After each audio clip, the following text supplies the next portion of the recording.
Waalaikumsalam warahmatullahi Alhamdulillah wassalatu wassalamu ala Rasulillah wa alihi wa sahbihi wa mawala wa la hawla wa la quwwata illa billah wa ba'd. Wa akhwati fillah rahimani wa rahimakumullah. Alhamdulillah, ya, di pertemuan siang hari ini kita bisa bermajelis virtual kembali untuk mata kuliah ilmu lughah al-am, dan pada kesempatan kali ini kita akan eh, melanjutkan ya pembahasan yang sudah kita bahas pada pertemuan sebelumnya.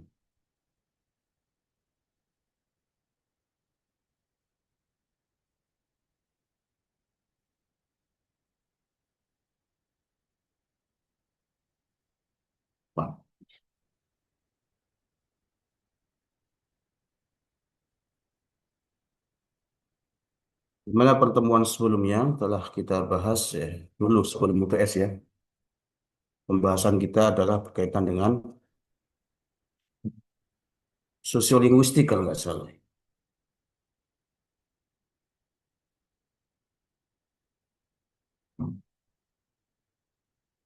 Iya, betul. Sosiolinguistik.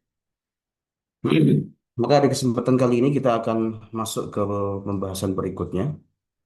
Tapi sebelum itu kita akan presensi terlebih dahulu. Nanti mohon yang dipanggil bisa konfirmasi. Fatimah Zahra, Nadira Ustadz. Alicia Putri,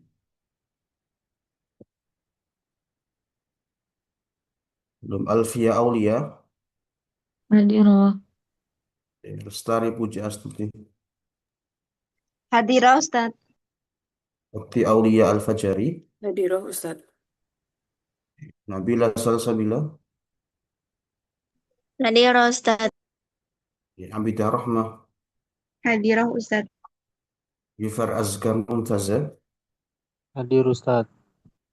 Berlian Nurani, Nadira Ustadz. Arisatun,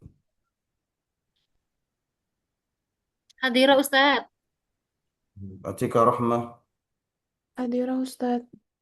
Eka Lutfiyah, Hadir Ustadz. Eka hadir Ustadz. Siti Saidah, Hadirah Ustadz. Nur Ain Wisan, Hadirah Ustadz. Alkia Miftahur Rizki, Hadirah Ustadz. Yahya Nur Faza, Hadirah Ustadz. M. Sapri Mzin, Hadir Ustaz. Fajar Yasin, Hadir Ustaz.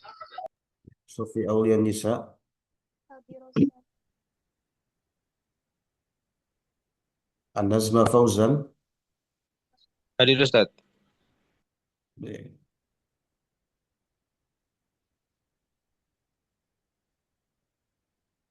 Siti Teguh Tami,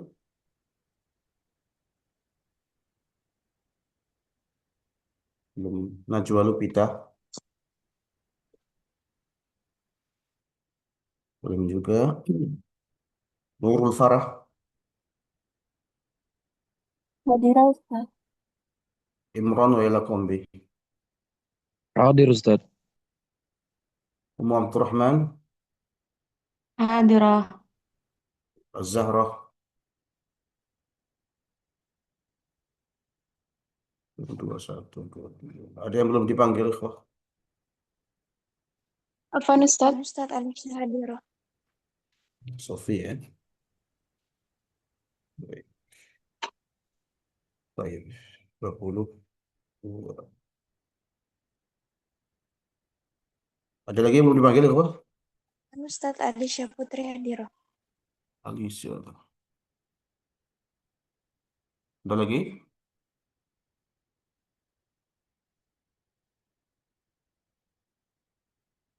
Baik.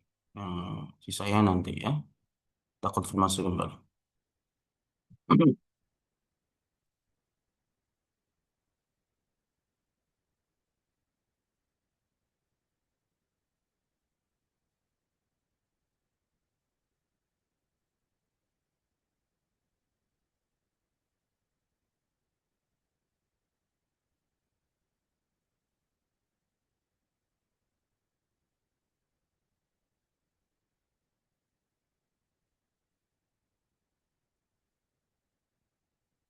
Baik, di kesempatan siang menjelang sore ini kita akan masuk ke cabang ilmu linguistik lainnya dan masih pada pembahasan ilmu linguistik terapan atau makrolinguistik ya. Di mana terakhir pembahasan kita adalah pembahasan tentang apa? Sosiolinguistik kalau nggak salah ya. Maka di kesempatan kali ini kita akan bahas salah satu yang lainnya, ya. Ilmu linguistik terapan yang lainnya atau ilmu linguistik at-tatbiqi atau makrolinguistik, yaitu berkaitan dengan psikolinguistik. Ya, psikolinguistik atau dalam bahasa Arab disebut dengan ilmu lughah an-nafsi. Ya, ilmu linguistik sendiri dalam bahasa Arab disebut dengan ilmu lughah, sedangkan psiko apa namanya psikologi itu namanya adalah ilmu nafsi. Ya, ilmu nafsi. Nah,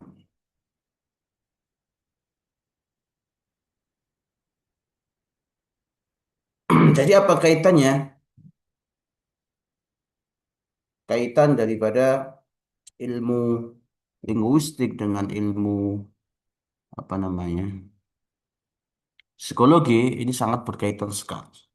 Ya, nanti ketika kita berbicara tentang hal ini, ya,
terputus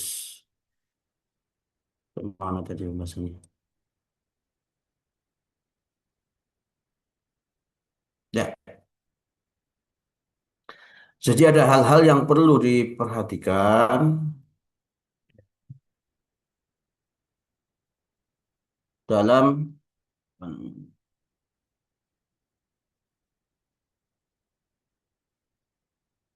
hal ini. Ya, di sini makanya kenapa kok psikologi itu sangat berkaitan sekali dengan dunia pendidikan? Ya. Kalau misalkan ruang lingkupnya adalah guru bahasa Arab, maka ketika kita mengajar, ya, kita itu tidak hanya yang diperlukan itu bukan hanya tentang ilmu bahasa Arab itu sendiri, tetapi apa juga berkaitan dengan apa bagaimana bahasa Arab itu beroperasi di dalam pikiran manusia. Ya, makanya di sini dalam kajian psikolinguistik ini ilmu ini adalah berkaitan dengan sebagai sebuah alat untuk mendiagnostik ya, diagnostik utama. Artinya apa? Tanpa ilmu ini, seorang guru bahasa Arab itu ibaratnya itu layaknya seperti apa namanya? Layaknya itu seperti seorang ini ya, seorang montir, seorang tukang bengkel, ya, yang mencoba memperbaiki sebuah mesin, tetapi apa?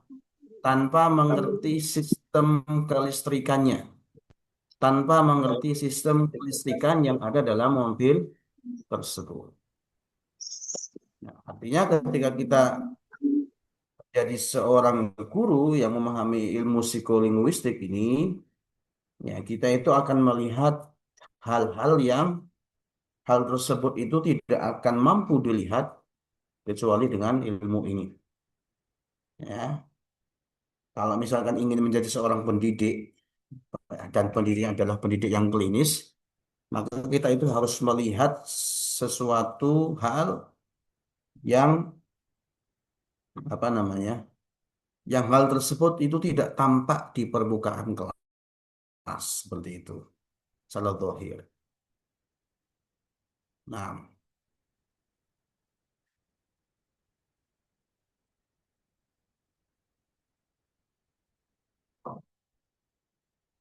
baik.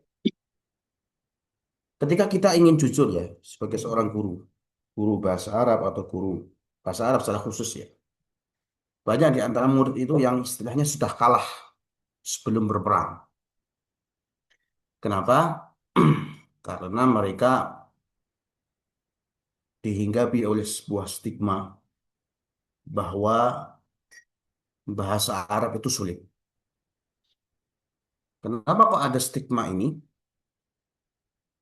Nah, stigma ini kalau misalkan kita telusuri sebenarnya ini merupakan hal yang apa namanya, disebabkan karena adanya sebuah produk propaganda, adanya propaganda oleh kolonial ya untuk menjauhkan umat Islam dari bahasa agamanya, untuk menjauhkan orang-orang Islam dari bahasa Al-Quran.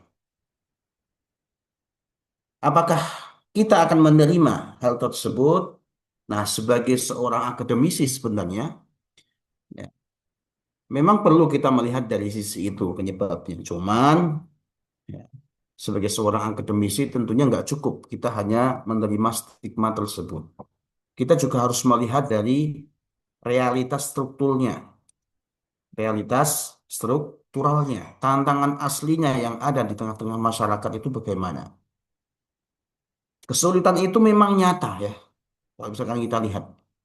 Bukan karena mungkin bahasanya yang mustahil untuk dipelajari, tapi bisa jadi karena adanya sebuah perbedaan sistem. Sistem antara bahasa kita, bahasa Indonesia, dan bahasa Arab. Nah, sebelum itu, dalam berbahasa itu, ada istilah bahasa pertama, ada istilah bahasa kedua. Bahasa pertama itu bahasa apa maksudnya? Bahasa pertama itu merupakan bahasa yang kita dapatkan sewaktu kita itu masih bayi, masih menjadi anak kecil. Makanya kalau misalkan ditanya bahasa pertama antum itu apa? Ya tergantung. Ya, alat komunikasi antum harian di kehidupan antum semasa kecil itu apa? Bisa jadi bahasa Jawa, ya, bisa jadi bahasa mana, Sumatera, bahasa Maluku dan lain sebagainya tergantung. Ya, antum mendapatkan bahasa apa? Nah, ini dipengaruhi oleh sebuah lingkungan atau dipengaruhi oleh apa namanya keturunan seperti itu. Tapi yang paling besar adalah faktor lingkungan. Ya, ada juga yang langsung bahasa Indonesia atau perbarengan. Bahasa daerah iya, bahasa Indonesia juga iya. Makanya tidak jarang atau mayoritas orang-orang Indonesia itu adalah bilingual. Dia sudah dari kecil itu sudah terbiasa menggunakan dua bahasa yang berbeda. Nah, bahasa pertama ya, atau bahasa ibu istilahnya. Itu merupakan sebuah bahasa yang tidak kita pelajari. Ya, kita tidak belajar bahasa daerah kita tidak belajar bahasa Indonesia untuk ranah komunikasi. Ya, kalau untuk ranah tata bahasa ya harus belajar tetap. Tapi untuk komunikasi harian misalkan, ya bagi yang sudah punya anak misalkan, anak antum nggak belajar untuk bahasa, ya tidak belajar. Tapi istilahnya kalau dalam ilmu linguistik itu namanya adalah iktisabul lughah, pemerolehan bahasa. Bahasa itu diperoleh oleh anak-anak antum, oleh kita semasa kita masih kecil. Bahasa Jawa misalkan, oh saya peroleh itu ketika saya masih kecil. Bahasa Indonesia, oh itu dalam segi komunikasi saya dapatkan ketika saya masih kecil. Dan tidak belajar, tapi kita mendapatkan. Ya, namanya apa? Iktisabul lughah. Nah, sedangkan bahasa kedua adalah bahasa yang tidak kita dapatkan istilahnya. Merupakan bahasa yang kita harus belajar. Belajar mulai dari misalkan dari segi bunyinya gimana, dari segi kata-katanya itu bagaimana, dari segi tata bahasanya gimana, pengucapannya bagaimana. Nah, bahasa Arab bagi kita itu bahasa kedua, bahasa asing. Karena ketika kita ingin memahami bahasa Arab, apa yang kita lakukan? Belajar bagaimana mengucapkan huruf-huruf yang ada dalam bahasa Arab itu gimana. Nah, inilah kadang perbedaan antara bahasa ibu kita, bahasa pertama kita dengan bahasa kedua. Entah itu bahasa kedua itu nanti bisa bahasa Inggris, bisa bahasa yang lainnya. Nah, itu seringkali terjadi adanya perbedaan antara bahasa pertama dan bahasa kedua. Contoh perbedaan dari sisi bunyi. Mungkin di sana ada huruf-huruf dalam bahasa kita yang tidak ada dalam bahasa Arab. Atau sebaliknya, ada huruf-huruf dalam bahasa Arab yang tidak ada dalam bahasa Indonesia. Sehingga kita perlu untuk apa? Perlu untuk adaptasi lagi masalah apa namanya? Nutkunya, masalah pronunciation-nya. Dari sisi bunyi mesti berbeda. Misalkan dalam bahasa kita, dalam bahasa Indonesia tidak ada huruf ain. Ya, huruf ain juga ada dalam bahasa Indonesia. Apa huruf yang mewakili huruf ain? Nggak ada. Namun seringkali karena huruf ain itu dekat dengan huruf A, makanya huruf ain tersebut diucapkan dengan huruf ain. Rabbil alamin. Ya, karena dalam bahasa Indonesia nggak ada huruf ain. Nah, ini yang perlu kita sesuaikan karena ada perbedaan masalah bunyi-bunyian. Belum lagi masalah tata bahasanya, gramatikanya. Ya, kawaid antara bahasa Indonesia dengan bahasa Arab tentu berbeda. Gaya bahasanya, uslubnya pun antara bahasa kita, bahasa Indonesia dengan bahasa Arab pun juga berbeda. Nah, ini merupakan tantangan teknis, ya, yang mana hal ini tidak bisa diselesaikan hanya dari sisi ilmu bahasanya saja, tetapi butuh dari sisi psikologinya. Makanya muncullah ilmu psikolinguistik. Artinya kita mengkaji bahasa dari segi apa namanya? Dari segi psikologinya. Ya, seperti itu. Nah,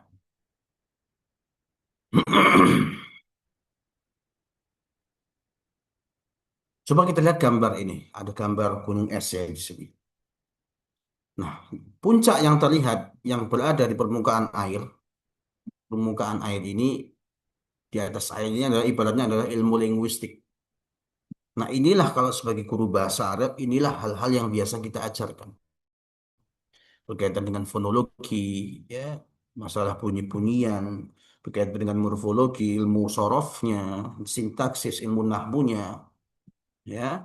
Inilah hal-hal yang kita ajari selama ini. Semantiknya berkaitan dengan makna. Nah, hal-hal inilah yang kita pelajari, yang kita ajarkan di dalam kelas selama ini. Nah, ini. Namun, karena mengapa misalkan ada seorang siswa, seorang murid yang Masya Allah misalkan dia itu hafal kawaid-kawaid yang ada dalam ilmu nahwu. Tetapi ketika dia ingin berkomunikasi gagal. Nah, dia sudah pinter nahwu, tata bahasa, Masya Allah.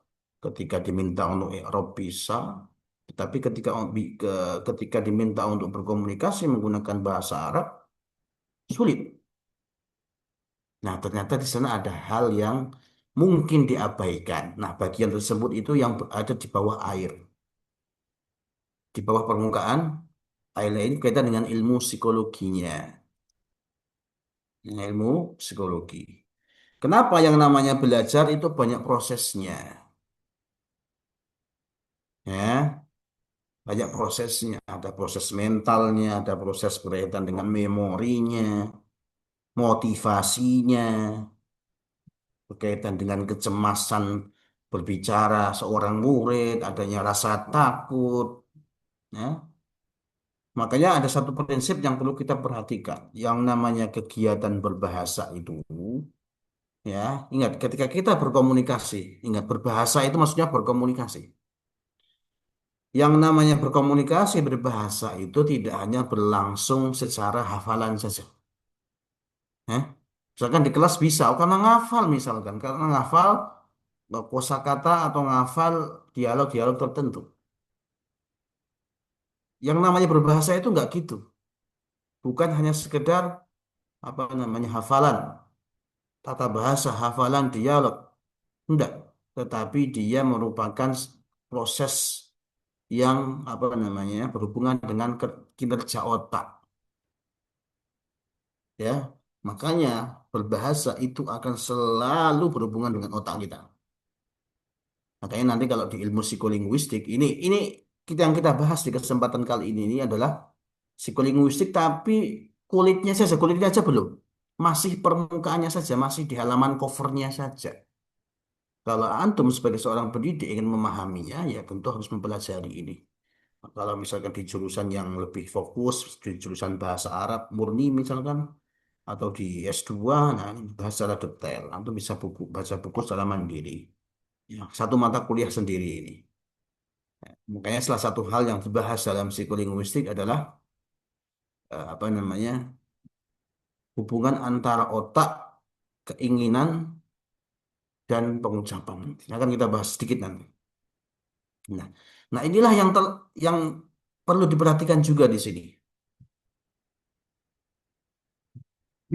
Hal-hal yang seringkali dihadapi oleh peserta didik itu bukan hanya ini saja, tapi justru ini yang perlu kita perhatikan juga.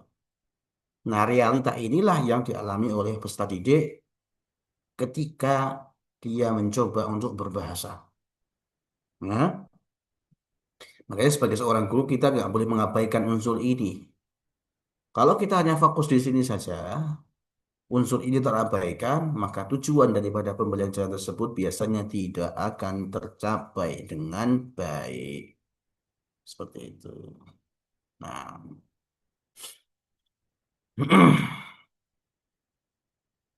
baik, sekarang kita bahas tentang apa itu psikolinguistik. Ya, secara terminologi ya, psikolinguistik itu ya ilmu interdisipliner yang menggabungkan dua ilmu ya. Ilmu linguistik yang mana sudah kita bahas ya, linguistik ini fokusnya pada bahasa sebagai lambang bunyi. Ya, sudah kita bahas apa itu linguistik ya. Objek kajiannya ya tentu internal bahasa itu sendiri. Ya, fokusnya adalah kompetensi bahasa. Sedangkan psikologi apa? Psikologi itu adalah fokusnya adalah prosesnya, proses berbahasa, proses internal, ya, proses internalnya. Ya. Kalau misalkan psikologi ya ilmu tentang jiwa ya, ilmu perilaku. Ya. Objek-objeknya perilaku manusia, jasmani, psikomotorik maupun rohani, kognitif, ya berkaitan dengan pengetahuan dan afektif ya berkaitan dengan perilaku. Nah, dan fokusnya adalah internal manusia, bukan bahasa. Nah, ini ketika digabung menjadi sebuah ilmu tersendiri namanya psikolinguistik. Nah, ilmu psikolinguistik itu apa yang dibahas? Ilmu yang mengkaji hubungan minda manusia, pikiran manusia dengan bahasa itu sendiri. Apa saja yang dibahas? Nah, ini tadi yang kita singgung. Ada namanya pemerolehan, iktisab, bagaimana bahasa itu lahir. Maksudnya lahir ini bagaimana seorang manusia itu bisa berbahasa. Anak kecil itu memperoleh bahasa itu gimana? Nah, apakah seorang yang sudah dewasa, apakah dia itu tetap akan bisa melalui proses pemerolehan atau tidak? Kemudian ada pemahaman di sini bagaimana struktur itu difahami, bagaimana sebuah bahasa itu difahami oleh seseorang, bagaimana bahasa itu muncul. Nah, kemudian penggunaannya gimana, bagaimana otak itu memproduksi ujaran, bagaimana otak itu memproduksi tulisan. Makanya di sini linguistik itu membahas bahasanya, sedangkan psikolinguistik itu apa yang dibahas? Prosesnya, proses berbahasanya. Seperti itu ya. Makanya di sini kita perlu memahami juga. Nah, ini yang maksudkan tadi. Bagaimana sebuah ujaran itu muncul dalam diri seorang manusia. Coba kita perhatikan ketika kita ingin berbicara, ya, ingin berkomunikasi, di sana ada dua sisi. Ada orang yang menjadi penutur, ada orang yang menjadi pendengar. Nah, baik, ketika kita ingin mengucapkan suatu hal, maka sebelum kita mengucapkan kata-kata tersebut atau ingin mengucapkan kalimat tersebut, maka itu diawali dengan niat atau gagasan mental. Ada niat dulu dalam pikiran kita, dalam otak kita itu ada niatnya dulu. Nah, niat tersebut dienkode, enkode semantik pemilihan makna. Niat, kemudian makna dulu. Dipilih maknanya. Dipilih maknanya. Pemilihan makna. Ya. Barulah makna tersebut nanti disusun menjadi sebuah kalimat. Menjadi sebuah tata bahasa. Makanya si enkode sintaksis. Penyusunan tata bahasa. Itu prosesnya yang ada dalam diri kita. Jadi niat dulu, kemudian maknanya muncul dalam otak kita, kemudian disusun menjadi sebuah tata bahasa, menjadi sebuah kalimat, kemudian baru diujarkan, ditransmisikan. Ini nggak hanya bahasa Arab, ini semuanya ya. Ditransmisikan. Entah itu nanti bisa jadi dalam bentuk lisan, kalau tulis ya dalam bentuk tulisan, seperti itu. Akhirnya muncullah itu produk disebut dengan bahasa. Nah, ini disebut dengan enkode. Enkode. Ya, jadi produksi itu disebut dengan enkode. Nah, kemudian oleh yang mendengarkan itu namanya prosesnya adalah dekode. Nah, dekode itu gimana? Berbeda dengan proses enkode. Kalau dekode itu kan kita sebagai seorang yang menerima transmisi tadi dalam bentuk kata-kata. Nah, tadi otomatis kita akan mendapatkan sebuah apa namanya? Ujaran. Kemudian ujaran tersebut bagaimana? Ujaran tersebut kita tafsirkan. Strukturnya kita urai dulu. Strukturnya kita urai terlebih dahulu dari segi struktur. Kemudian setelah strukturnya kita tahu, apa yang kita lakukan? Nah, ini menafsirkan maknanya. Menafsirkan maknanya. Ya, ini lalu kita pahami dalam otak kita. Ini proses dekode.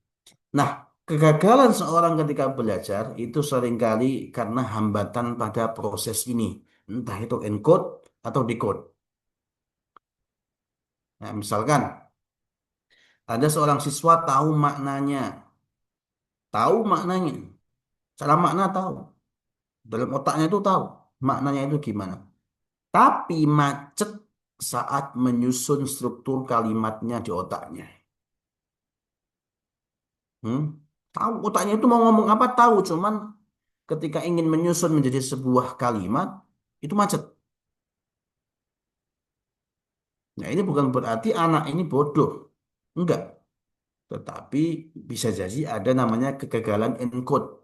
Ada namanya kegagalan enkode sintaksis yang mungkin harus kita bantu intervensinya. Seperti itu. Ya.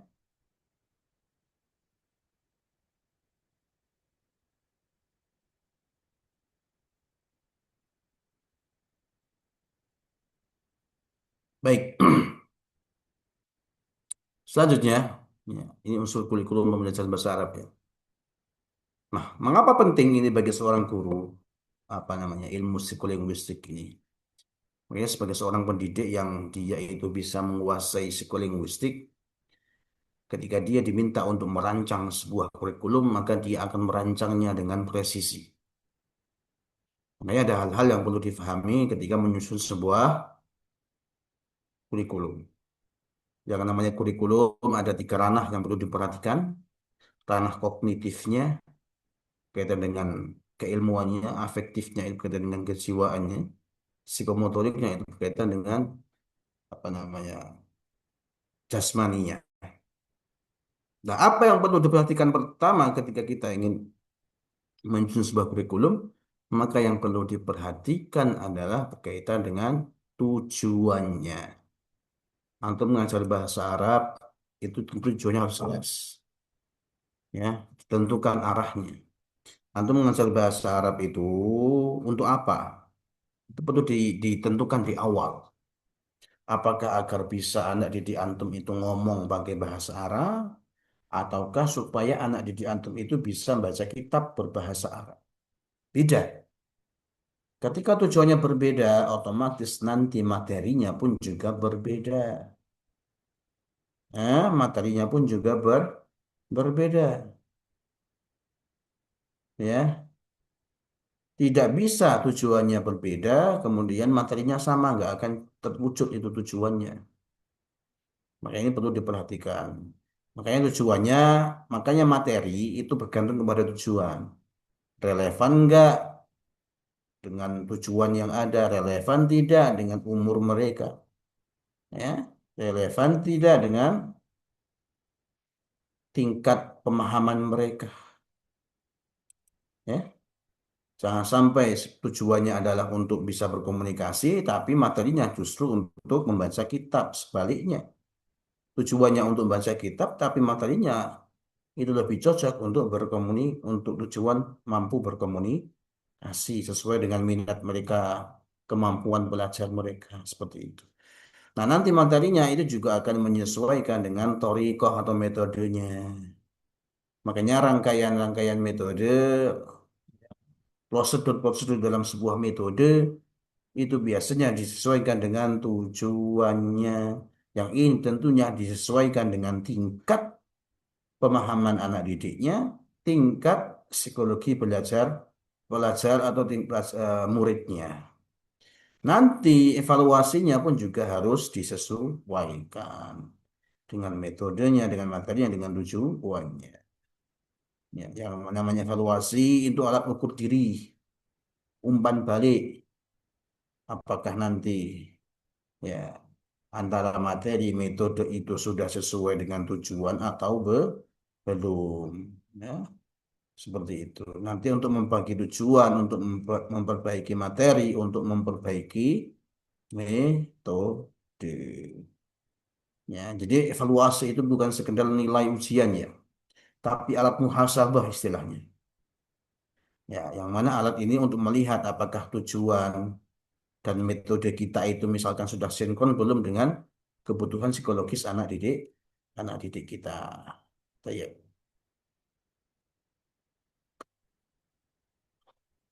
Baik.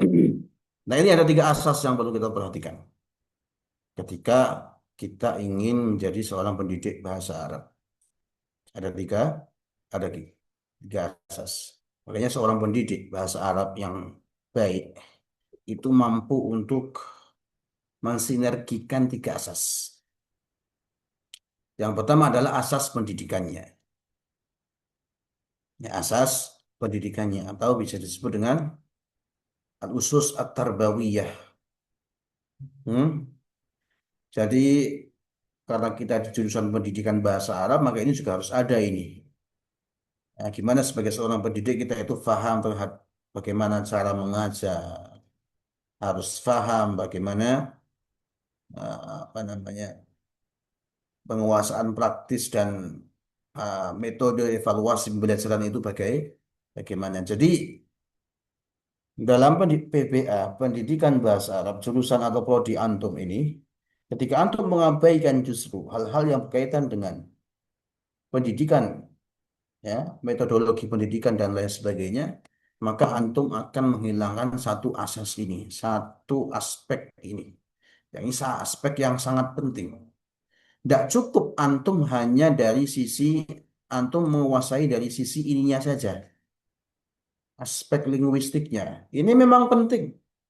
Gimana mau ngajar bahasa Arab tapi antum tidak punya asas bahasa. Kemampuan bahasanya antum nggak punya, nggak bisa ngajar.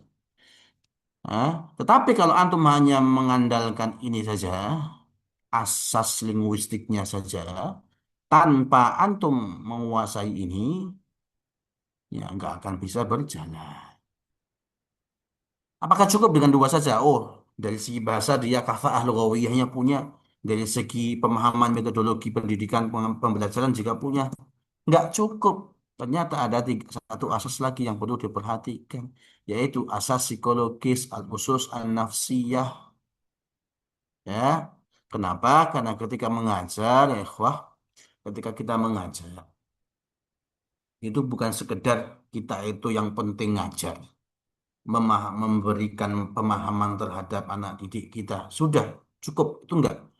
Nah, kita juga perlu melihat dari sisi mereka, pendekatan terhadap akal pelajar. Apakah antum itu ngajar bahasa Arab itu hanya ingin melakukan pembiasaan pengulangan-pengulangan saja, tapi antum tidak melihat dari sisi pemahaman internal mereka yang dalam. Nah, ini asas psikologis ini juga perlu diperhatikan ini dalam proses mengajar. Makanya guru bahasa Arab yang baik, yang sukses ini, yang mampu mensinergikan tiga asas ini. Ya, misalkan antum ngajar, antum nggak salah mungkin dari sisi pendidikan, dari sisi asasnya, dari sisi tarbawinya, oke, kemampuan pun juga oke. Tapi kok ini anak didik kita itu masih kesulitan. Antum bisa jadi melihat dari sisi ininya. Oh, ternyata di rumah sedang ada masalah, misalkan di rumah anak didiknya, sehingga apapun yang kita ajarkan itu nggak didengarkan. Karena apa? Fokus pikirannya tidak di dalam kelas. Nah itu loh, kita melihat dari sisi itunya, ya, dan lain sebagainya.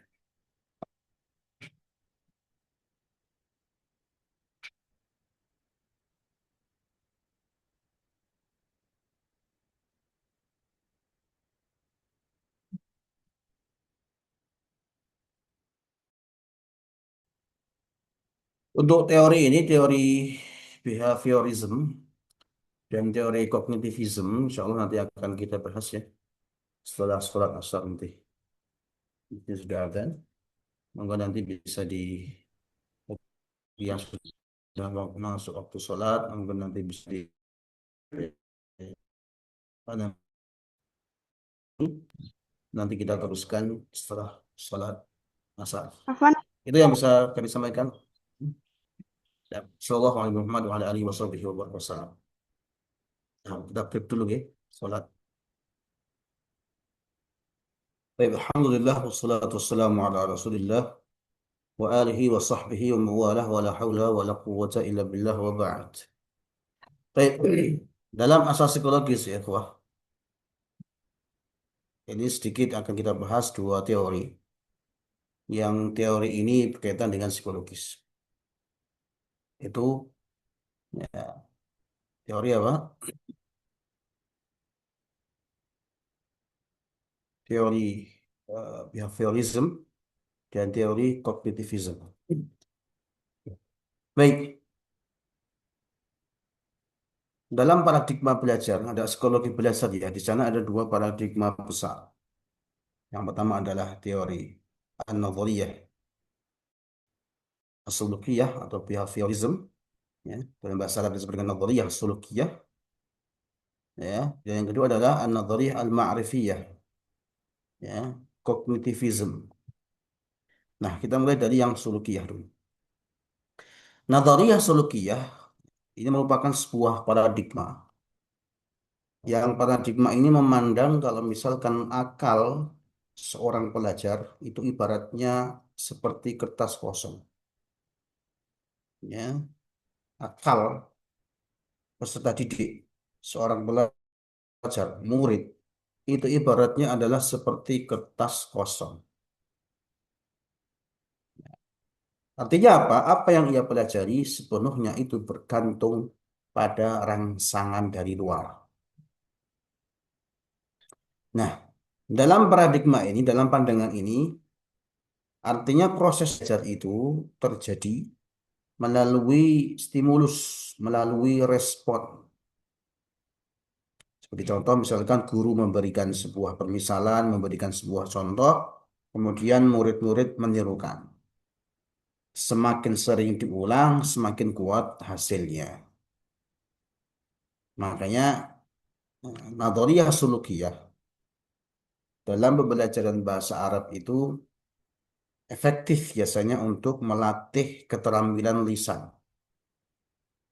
Ya, misalkan ada seorang guru ya, mengajari kepada apa namanya, mengajarkan kepada anak didiknya, misalkan ada kekol di ba'di kan gitu, menunjukkan kaifahalu, kemudian diikuti oleh para muridnya kaifahalu. Nah, pengulangan-pengulangan ini dilakukan berkali-kali, yang pada akhirnya pengucapan itu menjadi fasih dan bisa berjalan secara otomatis. Ya. Kemudian dilanjutkan dengan variasi-variasi jawaban yang lainnya, ana bi khairin, ana ta'ib, ana marid, dan lain sebagainya.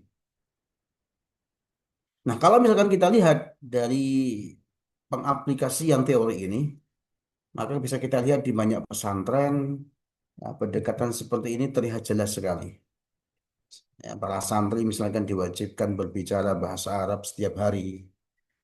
Kemudian mereka diminta untuk menghafalkan dialog, mengulang-ulang mufrodat, gitu, tadrib terus, berlatih tanpa henti. Nah, hasilnya gimana? Hasilnya kafaah kalamnya, kemampuan berbicaranya, maharah al-kalam, terbentuk dengan cepat. Meskipun terkadang mereka belum memahami struktur bahasanya. Ya, struktur bahasa yang digunakan belum ia pahami, tetapi dari sisi kalamnya terbentuk dengan cepat. Nah, ini kalau misalkan berkaitan dengan nadhariyah sulukiyah. Berbeda dengan itu ada namanya tadi an-nadhariyah atau nadhariyah ma'rifiyah, kognitivism. Nah, berbeda dengan nadhariyah sulukiyah, paradigma ini memandang bahwa belajar itu tidak hanya soal respon terhadap sebuah rangsangan, tetapi itu melibatkan proses mental. Apa proses mental tersebut? Ya, memahami, menganalisis, kemudian mengaitkan informasi dengan yang lainnya. Nah, di teori ini atau di Nadhariyah Ma'rifiyah ini, akal manusia itu nggak kosong, tetapi memiliki potensi untuk apa? Untuk mengolah pengetahuan yang ia miliki. Nah, biasanya aplikasi daripada teori ini dalam pembelajaran bahasa Arab bisa kita lihat ketika kita itu memahami struktur bahasa. Misalkan ada sebuah kalimat, misalkan apa ya? At-talibu mujtahidun. At-talibu mujtahidun. Ya, atau at-talibu mujtahidun. At-talibu mujtahidun. Kita nggak hanya sekedar menghafal saja, tapi kita juga bisa menganalisis, oh kata at-talib itu merupakan sebuah mubtada. Mujtahidun itu khobarnya. Sehingga dalam otak kita akan memahami sebuah pola. Di sana ada mubtada, di sana ada khabar. Nah, dengan pemahaman ini, ya, seorang murid, seorang pembelajar itu bisa membuat sebuah kalimat baru. Al-mudarrisu hadirun, al-waladu nasyitun, dan lain sebagainya. Artinya di sini, yang terbentuk itu bukan hanya sekedar pengucapannya, kemampuan kalamnya saja, tetapi juga kemampuan apa? Kemampuan memahami, kemampuan mengembangkan bahasa. Ya, nah, makanya apa namanya dalam pembelajaran bahasa Arab, ya, kita tidak bisa memilih antara nadhariyah sulukiyah atau nadhariyah ma'rifiyah, antara behaviorism ataupun kognitivism, nggak bisa kita pilih. Kita butuh kedua-duanya. Behaviorism itu kita gunakan untuk membentuk keterampilan lisan tadi, melalui pengulangan, melalui latihan, melalui pembiasaan, gitu. Sedangkan kognitivism itu digunakan untuk membentuk pemahaman sebuah struktur. Ada analisis di situ, ada kaidah, ada pemetaan dan lain sebagainya. Ya. Contoh misalkan ketika ingin menerapkan kedua-duanya, ya, kita bisa mengajarkan sebuah fi'il madhi misalkan penggunaan kata kataba, kata qara'a, dhahaba, akala dan lain sebagainya. Ya. Kemudian dilanjutkan bahwa semua itu mengikuti sebuah wazan, wazannya fa'ala yang menunjukkan peristiwa di masa lampau. Kemudian para muridnya diminta untuk membuat sebuah kalimat sekaligus menganalisis strukturnya. Nah, di sini ada istilah integrasi antara latihan dan pemahaman. Nah, artinya di sini yang namanya pengulangan, tikrar, itu akan membentuk sebuah keterampilan. Analisis itu akan membentuk sebuah pemahaman. Kalau kedua-duanya digabung, makanya pembelajaran bahasa Arab itu akan menghasilkan sebuah kemampuan yang utuh, fasih dalam berbicara, kuat dalam memahami struktur bahasa. Makanya ini perlu kita pahami hal-hal yang seperti ini. Nah, ini asas apa? Asas psikologis.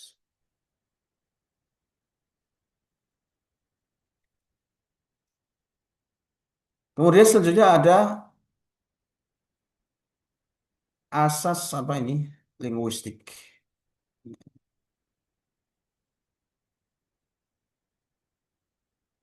Ada namanya strukturalisme dan apa namanya?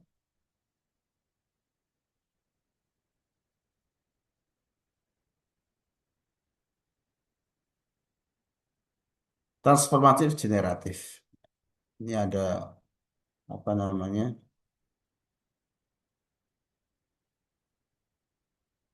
Ada dua madrasah di sini istilahnya ya. Ada dua madrasah.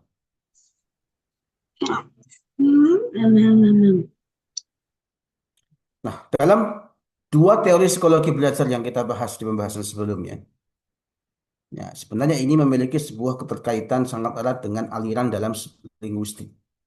Yang pertama ada namanya strukturalisme. Nah, ada yang kedua adalah aliran apa? Aliran transformatif generatif. Kita bahas satu-satu ya. Aliran strukturalisme ini dipelopori oleh seorang Ferdinand de Saussure. Ini kalau misalkan dalam linguistik ini sangat namanya sering muncul. Yang mana aliran ini memandang bahasa itu sebagai sebuah sistem yang tersusun dari unsur-unsur lahiriah. Ya, fokus utamanya itu adalah bentuk, misalkan bunyi, kemudian kata, kemudian susunan kalimat. Makanya Aliran ini atau pendekatan ini sangat selaras dengan tadi yang sebelumnya behaviorism. Ya, artinya kedua-duanya ini sama-sama menekankan pada sesuatu hal yang bisa diamati secara langsung. Contoh dalam praktek pembelajaran bahasa Arab ya, ada istilah tadi, metode peniruan dan pengulangan. Siswa diajarkan, oh, hadza kitabun. Kemudian diulangi dengan variasi yang lain, hadza qalamun, hadza masjidun. Nah, para santri siswa dilatih terus-menerus sampai pola itu melekat. Nah, fokusnya itu bukan pada bentuknya, tetapi pada pemahaman secara mendalam. Nah, ini contoh ciri khas daripada strukturalisme. Ya, bahasa dipelajari sebagai pola yang harus ditiru dan diulang. Nah, berbeda dengan pola pendekatan yang kedua, pendekatan generatif, transformatif, generatif. Noam Chomsky ini juga sama, ini namanya seringkali muncul dalam teori-teori bahasa. Nah, ini mengkritik pendekatan yang disampaikan oleh Ferdinand de Saussure. Chomsky itu mengkritik kalau misalkan bahasa itu nggak cukup difahami dari sisi lahiriah saja. Dari sisi lahiriah saja nggak. Ada struktur batin dalam sebuah bahasa yang harus difahami oleh seorang pembelajar. Nah, ini yang nanti selaras dengan pendekatan sebelumnya, kognitivism. Artinya yang namanya belajar itu melibatkan proses mental. Ya, artinya Chomsky itu juga berpendapat kalau misalkan manusia itu memiliki sebuah kemampuan bawaan dalam berbahasa.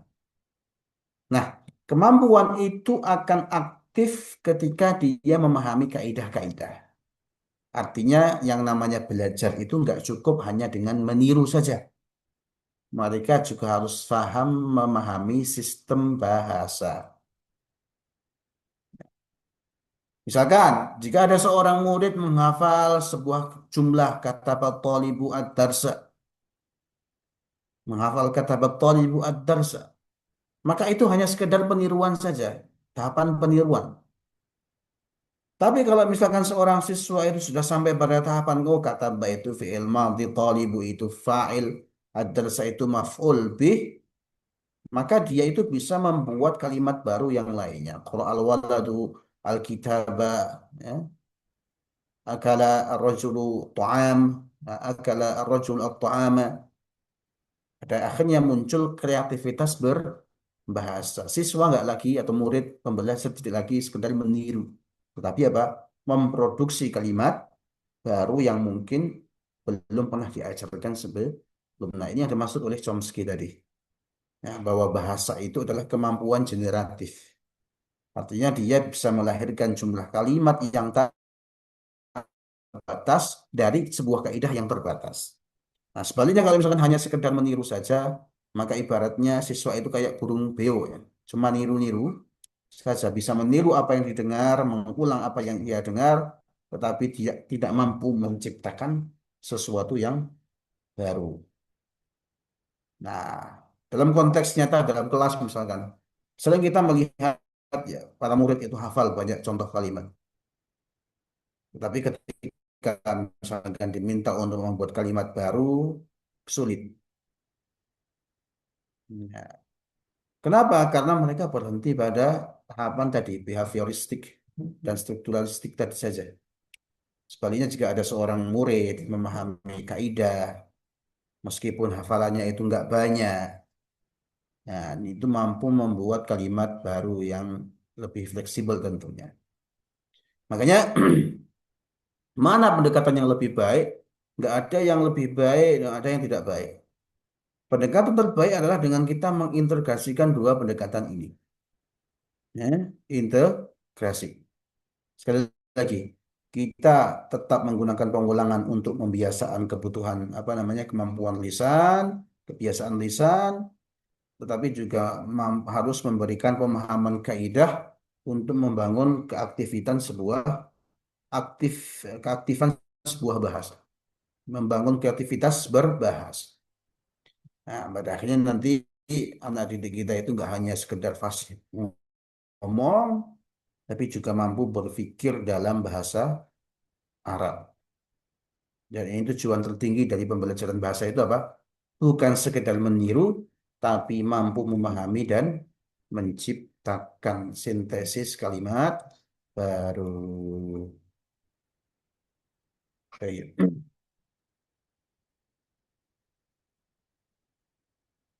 Nah, ini contoh.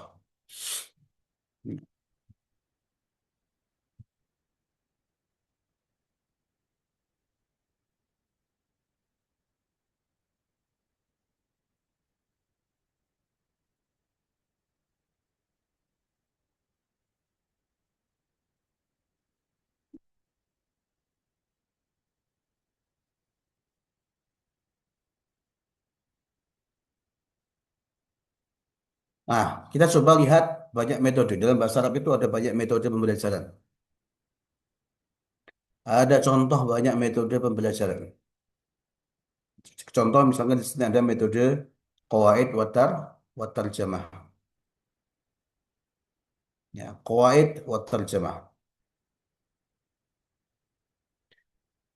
Contoh qawaid watar jamah itu biasanya di pondok-pondok tradisional ya. Kiai baca kitab, kemudian diterjemahkan, kemudian apa? Santri-santri itu membawa kitab juga, kemudian di bawah kalimat-kalimatnya itu dikasih terjemahan. Ini salah satu metode qawaid watar jamah. Nah, kalau misalkan kita lihat metode ini sangat kognitivistik tadi, ya. Sangat kognitivistik. Dan istilahnya kalau misalkan kita lihat cenderung otoriter ya. Nah, biasanya metode ini fokus utamanya itu adalah menguasai kaidah seperti nahwu dan shoroh atau menerjemahkan sebuah teks. Ya.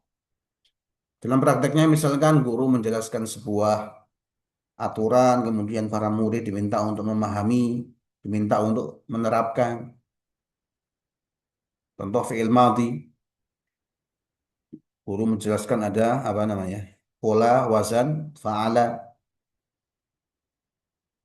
Ya. Kemudian para siswa, para santrinya diminta menerjemahkan ke kalimat yang lain, misalkan kataba, at-talibu, ad-darsa tadi.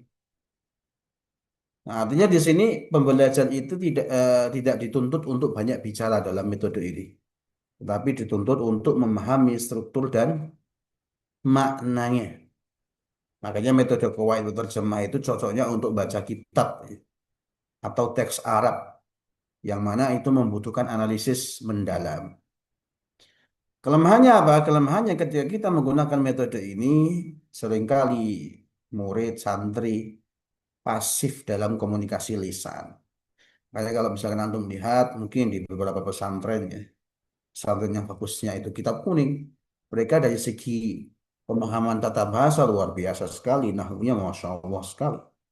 Namun ketika diminta untuk berbicara menggunakan bahasa Arab, pasif, pasif sekali, lemah.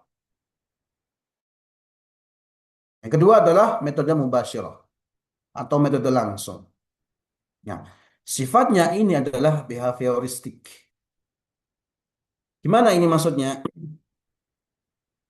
Ini meniru cara anak kecil, seorang anak kecil belajar bahasa ibu atau memperoleh bahasa dari ibunya. Ya, anak kecil ketika dia mendapatkan suatu bahasa. Nah, itu kan apa? Nggak diterjemahkan, tidak dijelaskan panjang lebar. Ya, meniru. Makanya kalau misalkan kita ingin bisa bahasa Arab, ya sudah anak-anak kita bawa ke Arab saja lingkungannya di sana seperti itu. Nah, ini dalam pembelajaran bahasa Arab di kelas. Nah, ini seorang pendidik dari metode ini prinsipnya adalah seorang guru itu langsung menggunakan bahasa Arab dalam pengajaran, dalam apa namanya proses mengajar.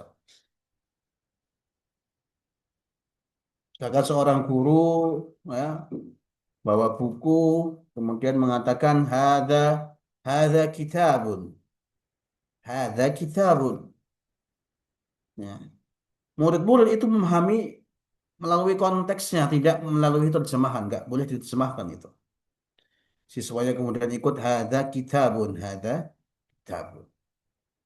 Dan haram di metode metode langsung itu ada penerjemahan. Kalau ingin menjelaskan hal-hal yang mungkin yang abstrak, nah, atau misalkan menjelaskan hewan dan lain sebagainya, nggak boleh diterjemahkan menggunakan bahasa Indonesia atau terjemahan seperti itu. Nah, kemudian siswanya mengulang dan lain sebagainya. Metode ini efektif untuk membangun kemampuan bicara secara lisan. Tetapi biasanya dari sisi kaidah itu lemah. Kemudian ada metode selanjutnya, metode audiolingual. Metode ini juga behavioristik ya, tetapi ini lebih sistematis. Ya, misalkan seorang siswa atau para peserta didik itu dilatih dengan pola-pola kalimat yang terstruktur, intensif. Misalkan ada seorang guru memberikan pola kata betul ibu darsa tadi. Kemudian para murid diminta untuk mengganti unsur-unsurnya. Menjadi kata al-waladu arisalah, kata al-mudarrisu as-saburah dan lain sebagainya. Nah, ini dilakukan secara berulang-ulang sampai menjadi sebuah kebiasaan. Nah, kemudian ada metode yang keempat, metode silent way. Nah, silent way itu gimana? Silent way itu, silent itu apa? Diem, way itu jalan ya. Nah, ini posisi guru itu minimal sekali, lebih banyak diamnya. Tapi memberikan ruang kepada siswanya untuk banyak berpikir. Murid-muridnya itu diminta untuk apa namanya, aktif secara pemahaman, secara kognitif. Misalkan guru itu hanya memberi isyarat melalui sebuah alat bantu. Kemudian muridnya itu diminta untuk menyusun sebuah kalimat sendiri. Ya. Kalau salah, guru tidak langsung menegurnya, tidak langsung membenarkan, tapi memberikan kesempatan kepada para muridnya untuk apa, memperbaiki. Ya. Lebih banyak diamnya, tapi menggunakan isyarat-isyarat tertentu. Nah, ini tujuannya adalah untuk membangun sebuah kesadaran, membangun pemahaman secara mendalam. Dan ini menuntut adanya kemandirian dalam belajar. Tapi kalau misalkan pemula ini nggak bisa kalau metode ini. Sulit sekali. Nah, ini contoh-contoh metode yang lain. Banyak metode-metode selain ini. Dan kalau misalkan kita lihat dari sini, masing-masing itu memiliki kelebihan dan kekurangan. Makanya tidak ada metode yang baik, metode yang apa namanya, mengungguli, atau metode yang bagus dan tidak bagus. Tapi yang ada adalah metode itu efektif atau tidak efektif, itu saja. Tidak ada metode yang baik dan buruk, itu nggak ada. Ya, tinggal cocok-cocokkan saja dan disesuaikan dengan tujuan pembelajaran. Contoh, metode kawat terjemah itu mungkin cocoknya untuk pemahaman teks. Metode mubasyarah itu untuk komunikasi secara lisan. Audiolingual itu untuk komunikasi ya, atau untuk pembiasaan struktur. Silent way itu untuk mengaktifkan berpikir secara mandiri. Makanya kalau sebagai seorang pendidik itu nggak boleh fanatik terhadap satu metode tertentu. Nah, guru itu istilahnya meramu ya, peramu. Artinya bisa menggabungkan dari berbagai banyak metode, berbagai banyak pendekatan sesuai tadi, sesuai dengan tujuan pembelajaran dan kondisi siswa, kondisi peserta didiknya. Bahkan dalam satu pertemuan kita bisa menggunakan banyak metode integrasi tadi. Ya, dimulai misalkan dengan pengulangan untuk melatih lisan, kemudian dilanjutkan dengan penjelasan kaidah, kemudian dilanjutkan dengan latihan pola, dilanjutkan dengan aktivitas mandiri dan lain sebagainya. Ya, seperti itu. Ya, jadi sekali lagi nggak boleh fanatik terhadap satu metode saja. Ada fleksibilitas di situ. Ada fleksibilitas. Supaya apa? Tujuan pembelajaran itu dapat tercapai secara utuh, mampu memahami iya, berbicara iya, mampu berpikir dalam bahasa Arab pun juga ya, seperti itu.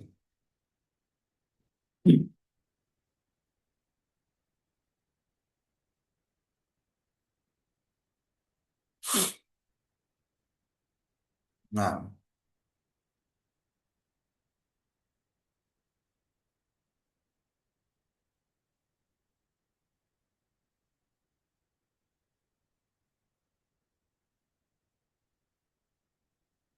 nah ini ada 3 ranah ya.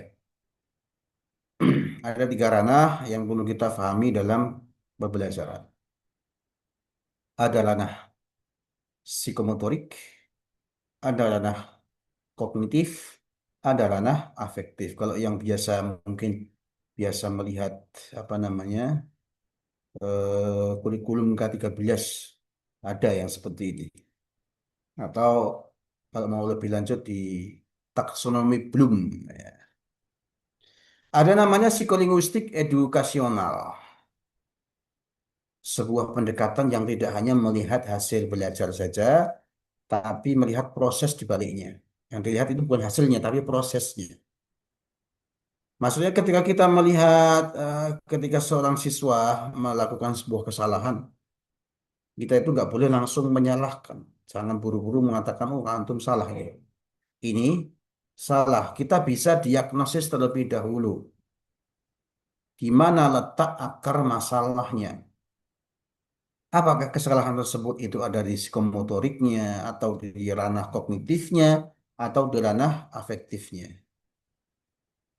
Contoh ranah psikomotorik ya. Nah, psikomotorik itu berkaitan dengan fisik jasmani ya. Kalau misalkan, ya ini contoh yang lain di halaman berikutnya sih sebetulnya. Nah, sebagai contoh misalkan, ya, seorang siswa kesulitan dalam segi pelafalan atau artikulasi. Seorang siswa kesulitan mengucapkan huruf ain atau ha. Ya, ketika diminta untuk mengucapkan huruf ain, salah. Ya, huruf ain atau ha. Sulit untuk diucapkan. Ya. Huruf ha berubah menjadi huruf kha. Nah, dalam konteks yang seperti ini masalahnya itu bukan hanya dari segi pemahaman saja, tetapi dari jadi kemampuan fisiknya dalam mengucapkan bunyi-bunyi dalam bahasa Arab. Solusinya bukan diceramahin kalau kayak gitu. Makhraj ya, drill pelafalannya dilatih lagi, kemudian diberikan contoh berulang-ulang, jangan langsung dijudge ya seperti itu. Yang kedua ranah kognitif misalkan, ranah kognitif itu berkaitan dengan pemahaman. Contoh misalkan cara murid, santri, siswa memahami sebuah kaidah. Seorang siswa memahami apa? Bahwa jamak mudzakkar salim itu tambahannya apa di akhir wawu dan nun. Ya, wawu dan nun. Kemudian apa? Dia mengeneralisasi secara berlebihan. Misalkan kata kitab, kemudian diubah jamaknya menggunakan jamak mudzakkar salim. Kata kitab pun jadi kitabuna dengan logika dia sendiri. Atau kata rojulun jadi rojuluna. Ya, jadi benar apa? Rijalun ya. Nah ini contoh bahwasanya murid itu berpikir, tetapi tidak salah dalam menerapkan sebuah kaidah. Dan ini bukan kesalahan dalam hafalan, bukan, tetapi adalah kesalahan dalam proses berpikir. Maka solusinya apa? Solusinya adalah meluruskan konsep kalau yang seperti ini. Memberikan contoh pembandingnya. Memperjelas batasan-batasan kaidahnya. Ini ranah kognitif. Kalau yang afektif gimana? Nah ini paling tersembunyi biasanya. Tersembunyi tapi sangat berpengaruh sekali. Misalkan siswa ini atau murid ini sebenarnya mampu, tapi tidak berani. Mampu tapi tidak berani. Contoh misalkan seorang murid diminta untuk maju, berbicara menggunakan bahasa Arab, tapi diam saja. Ketika ditanya secara individu mampu ngomong, bisa ngomong dengan jawaban yang benar. Artinya di sini masalahnya itu bukan dari segi kemampuan, tetapi pada yang lainnya, rasa takut salah, atau misalkan malu, was-was. Nah, dalam kondisi yang seperti ini, yang dibutuhkan itu bukan koreksi, tapi dukungan. Artinya sebagai seorang pendidik, kita itu harus menciptakan suasana yang nyaman, bisa memberikan sebuah apresiasi, bisa memberikan pemahaman, menanamkan bahwa salah itu adalah bagian daripada proses belajar. Dan tiga ranah ini, baik itu psikomotorik, kognitif, dan afektif, ya, misalkan bagi tiga ranah ini, kita belajar bahwa satu kesalahan itu bisa memiliki sebab yang berbeda-beda. Kesalahannya mungkin dari segi zahirnya itu tampak sama, tapi belum tentu berasal dari sumber yang sama. Nah, disinilah peran psikolinguistiknya, memberikan kita lensa untuk melihat lebih dalam. Bukan hanya melihat gejala yang ada di permukaan saja, tapi memahami akar permasalahan. Sehingga kita sebagai seorang guru itu tidak hanya sekedar menyalahkan, tetapi mampu memberikan solusi. Karena guru itu sejatinya tugasnya apa? Bukan hanya ngoreksi, tapi juga memahami, membimbing, sehingga ketika kita bisa menggunakan ini, pendekatan ini, pembelajaran itu lebih manusiawi, lebih tepat sasaran, dan lebih efektif. Seperti itu ya.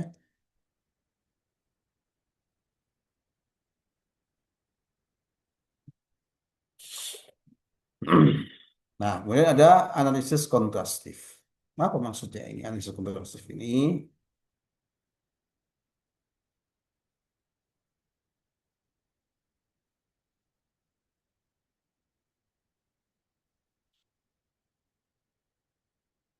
yaitu kita membandingkan ya, membandingkan ya. Apa yang dibandingkan? Karena ini konteksnya adalah konteks bahasa ya. Maka kita membandingkan dua bahasa. Dalam hal ini kita bahasa Indonesia dan bahasa Arab supaya kita tahu titik persamaannya dalam hal apa, titik perbedaannya dalam hal apa. Tapi tujuannya bukannya sekedar membandingkan ya. Tetapi apa? Bisa memprediksi di mana letak kesulitan belajar akan muncul. Nah, ini disebut dengan istilahnya titik gesek ya. Nah, titik gesek itu maksudnya apa? Titik gesek adalah bagian bahasa yang berpotensi kesalahan pada siswanya. Nah, contoh kita lihat di sini secara konkret ya. Ada pola yang mirip antara bahasa Indonesia dan bahasa Arab misalkan. Contoh apa yang mirip itu? Ada subjek, ada predikat, ya, yang mirip-mirip. Dalam bahasa Indonesia itu misalkan saya pergi. Dalam bahasa Arab apa? Ana adhabu. Nah, ini contoh pola yang relatif sama. Subjek diikuti oleh predikat. Karena mirip-mirip, ya, makanya mungkin tidak akan mengalami kesulitan pada siswa itu. Nah, yang seperti ini mungkin tidak perlu dilatih secara berlebihan. Cukup dilatih seperlunya saja. Nah, kemudian ada nggak yang berbeda? Ada sekali. Contoh apa yang berbeda itu pola yang berbeda antara bahasa Indonesia dan bahasa Arab. Contoh pertama adalah gender dalam kata kerja. Muannas mudzakkar itu loh. Nah, dalam bahasa Indonesia kan tidak mengenal gender, tidak mengenal jenis kelamin. Kata kerja tidak berubah berdasarkan jenis kelamin. Ya, kita mengatakan dia pergi. Ya udah dia pergi itu laki-laki dan untuk perempuan. Tapi dalam bahasa Arab enggak. Dalam bahasa Arab untuk laki-laki dhahaba, kalau untuk perempuan dhahabat. Nah, ini namanya titik gesek nih, titik gesek. Nah, kadang seorang murid itu mengatakan hiya dhahaba. Padahal yang benar apa? Hiya dhahabat. Nah, kesalahan-kesalahan ini umum terjadi karena pengaruh dari bahasa pertama yaitu bahasa Indonesia. Contoh kedua, misalkan perubahan harokat akhir atau i'rab. Dalam bahasa Indonesia nggak ada yang ini ya, tidak ada perubahan akhir kata dalam sebuah kalimat. Tapi dalam bahasa Arab ada akhir kata itu berubah sesuai dengan posisi. At-talibu untuk fa'il, at-taliba untuk maf'ul. Nah, para murid itu kadang-kala tidak memperhatikan perubahan ini. Karena dalam bahasa Indonesia nggak ada konsep yang demikian. Namanya titik gesek berarti. Titik gesek yang membutuhkan perhatian khusus. Makanya kalau yang demikian perlu dilatih secara intensif. Melalui drill, latihan, pengulangan. Ya. Nah, artinya di sini sebagai intervensi apa namanya preventif ya istilahnya. Artinya sebagai seorang pendidik kita itu sudah memprediksi kesulitan, kemudian kita memberikan latihan-latihan sebelum kesalahan itu ada. Ini namanya intervensi preventif. Ada juga istilahnya intervensi kuratif. Itu maksudnya apa? Kesalahan sudah terjadi, kemudian sebagai seorang pendidik kita itu memberikan perbaikan yang tepat sasaran. Nah, misalkan ada seorang murid terus salah, dia mengucapkan dhahabat. Kemudian dibuat latihan khusus untuk fokus pada perbedaan tersebut. Nah, pada akhirnya nantinya pembelajaran itu akan lebih efisien ya. Artinya sebagai seorang pendidik ini kita tidak menghabiskan waktu pada hal-hal yang mudah saja. Tetapi fokus pada titik-titik gesek yang sulit tadi. Nah, ini analisis kontrastif. Nah, artinya kita membantu kita memahami bahwa tidak semua materi itu memiliki tingkat kesulitan yang sama. Ya. Dan tidak semua kesalahan itu muncul secara acak. Nah, sebagian besar kesalahan itu bisa diprediksi sebenarnya.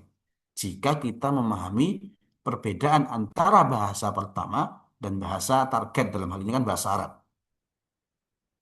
Nah, ketika kita memahami hal ini, ketika kita ngajar bahasa Arab, kita itu ngajarnya itu nggak lagi secara umum, tapi strategis. Menguatkan yang lemah, menyederhanakan yang mudah. Nah, seperti itu. Ya. Nah, analisis kontrastif.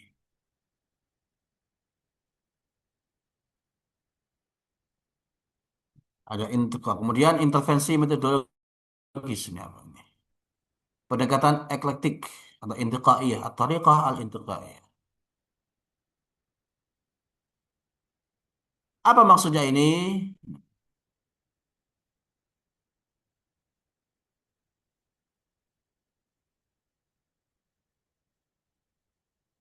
Nah, ada istilahnya at-tariqah al-intiqaiyah atau pendekatan eklektik. Eklektik. Ini merupakan suatu pendekatan yang menjadi puncak dari seluruh pembahasan kita sebenarnya. Ini pendekatan ini adalah pendekatan yang tidak fanatik pada satu metode tertentu. Di mana pendekatan ini tidak mengatakan bahwa satu metode itu paling benar, yang lain itu harus ditinggalkan, enggak. Sebaliknya, pendekatan ini menuntut seorang pendidik itu istilahnya menjadi seorang peramu yang cerdas. Artinya sebagai seorang guru itu harus bisa memilih, menggabungkan, kemudian menyesuaikan berbagai metode pembelajaran yang ada. Nah, pertanyaannya adalah berdasarkan apa kita memilih sebuah metode? Apa dasarnya? Berdasarkan diagnosis. Diagnosis terhadap apa kira-kira? Hmm? Yang pertama, diagnosis terhadap audiens. Siapa yang kita ajar? Apakah mereka itu kategorinya pemula, menengah, atau mahir? Ya. Yang kedua, usia. Anak-anak tentu berbeda dengan usia dewasa, mahasiswa. Cara belajarnya nggak sama. Ketiga, apa? Diagnosis tujuan pembelajaran.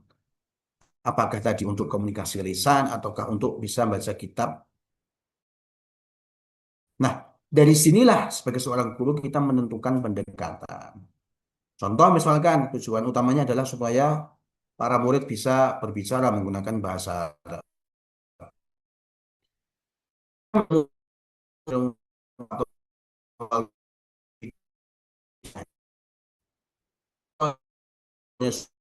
Itu kamu.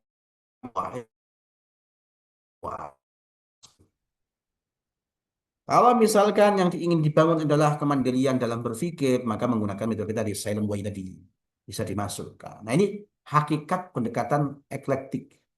Campur baur, bukan campur baur, campur aduk, tanpa arah tidak. Tetapi perpaduan yang didasarkan oleh analisis,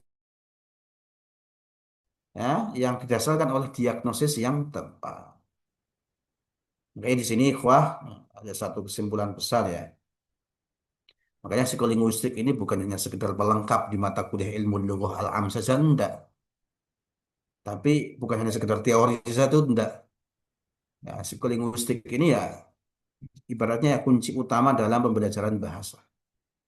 Tanpa psikolinguistik, kita itu hanya mengajar bahasa. Kita menyampaikan materi, kita memberikan latihan, ya, dan berharap siswa itu bisa mengikuti. Tapi kalau misalkan dengan psikolinguistik ini, kita itu mendidik otak. Kita memahami bagaimana murid itu berpikir, bagaimana mereka itu memproses suatu bahasa, bagaimana mereka mengalami kesulitan. Ya. Dan pada akhirnya kita dari hal ini kita harus sadar ya, berhasil atau tidaknya pembelajaran bahasa Arab itu tidak ditentukan dari seberapa keras kita mengajar. Ya. Bukan juga dari seberapa banyak materi yang kita sampaikan. Tapi ditentukan oleh apa? Ditentukan oleh seberapa tepat kita itu memahami otak yang sedang belajar. Otak orang yang sedang belajar. Ini kita akan paham prosesnya. Jika kita memahami prosesnya, maka kita itu akan bisa memilih metode yang tepat. Kalau metodenya tepat, maka pembelajarannya akan efektif. Jika pembelajarannya efektif, hasilnya akan maksimal. Nah, ini esensi menjadi pendidik itu ini. Bukan sekedar ngajar, tetapi bisa memahami manusianya, anak didiknya, dan cara belajarnya. Seperti itu. Selesai ya. Selesai. Nah, ini kuncinya di sini. Ya. Makanya ini kalau antum semua ingin belajar lebih lanjut, belajar ada mata kuliah sendiri sebenarnya kalau di S2 ya. S1 pun kadang di jurusan sastra Arab murni. Ya, sastra Arab murni. Tapi di pendidikan pun antum bisa baca secara mandiri. Banyak buku yang membahas tentang psikolinguistik bahasa. Psikolinguistik bahasa Arab. Spesifik juga banyak. Baik, itu yang bisa kita sampaikan di kesempatan sore yang ini. Insya Allah nanti kita lanjutkan di pertemuan yang akan datang. Sebelum kita tutup, kita akan konfirmasi dulu tadi yang belum dipresensi.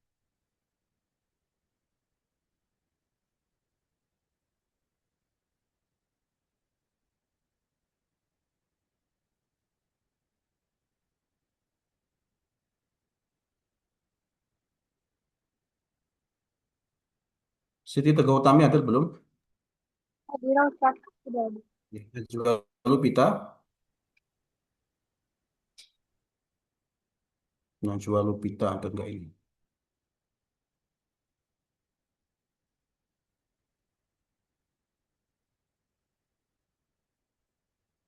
Enggak ada ya. Terus Zahrah tadi ada ya. Hadira Ustaz.